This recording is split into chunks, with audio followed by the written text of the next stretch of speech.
Hello बच्चों, let's read the question. Question says the probability that at least one of the events A and B happens is 0.6. The probability of their simultaneously happening is 0.2. Then probability of A bar plus probability of B bar is m upon n in its lowest form. Then m plus n is the option is 11, B option is 12, C option is 10, D option is none of these. Question को solve करने के लिए जो की concept हम इसमें use करेंगे, की concept probability of A union B. इसका फॉर्मूला हमारा क्या होता है? Probability of A plus probability of B minus probability of A intersection B. So question के अंदर हमें गिवन क्या है? टू इवेंट्स गिवन है, given that A and B are two events, A and B are two events and probability that at least one of the event A and B happen। तो ये हमारे पास क्या आ जाएगी? Is probability of at least one of A and B. इसको हम कैसे लिखेंगे? Probability probability of at least one of A and B, at least probability of at least one of A and B happens. ये हमारे पास क्या आ जाएगी? Probability of A union B के इक्वल।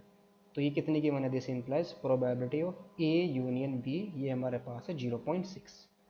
और probability of their simultaneous happen is 0.2, यानी कि दोनों एक साथ हैपन हो, इसकी प्रोबेबिलिटी हमारे पास कितनी है? 0.2।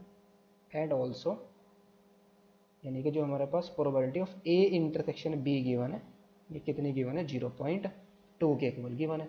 सो नाउ इसके अंदर हम यूज़ करेंगे probability of A union B का formula.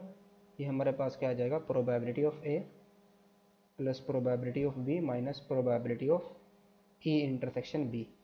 So probability of A union B हमारी 0.6 है, ये probability of B plus probability of A, और ये हमारे पास कितनी है? 0.2 है। तो यहाँ से हमारे पास कितना आ जाएगा? दिस इंप्लाइज 0.6 इज इक्वल, इसको हम इसका लिख सकते हैं 1 माइनस के प्रोबेबिलिटी ऑफ ए बार लिख सकते हैं, और बी प्रोबेबिलिटी ऑफ बी को हम क्या लिख सकते हैं? 1 माइनस का प्रोबेबिलिटी ऑफ बी बार, यानी कि प्रोबेबिलिटी ऑफ बी कॉम्प्लीमेंट, और माइनस का 0 पॉइंट कितना है? 2 है। तो ये हमारे पास क्या आ जाएगा? प्रोबेबिलिटी ऑफ ए कॉम्प्लीमेंट, इसको इधर ले जाएंगे, plus probability of B complement. ये हमारा कितना आ जाएगा? 1 प्लस 1 कितना आएगा? 2, और माइनस का 0.2 और प्लस का 0.6। तो 2 माइनस का 0.8 कितना आ जाएगा? 1.2 आ जाएगा। तो यहाँ से हमारे पास क्या आया? Probability of A complement plus probability of B complement is equal, इसको हम डेसिमल हटाएंगे तो आ जाएगा 12/10। तो 6 जा 12 एंड 2 5 जा 12, इसकी लोवेस्ट फॉर्म आ गई। तो this implies probability of A bar plus probability of B bar is equal to 6/5, और ये हमें किसके इक्वल गिवन है? एम अपॉन एन के ही तो इक्वल गिवन है। तो यहाँ से हमारे पास क्या आ गया? This implies M is equal to 6 and N is equal to 5। So this implies M plus N की वैल्यू हमें चाहिए, तो 6 प्लस 5 ये कितना आ गया? 11। सो ऑप्शन हमारा कौन सा करेक्ट हो गया? A option is the correct option. Hope you understood it well. Best of luck, thank you.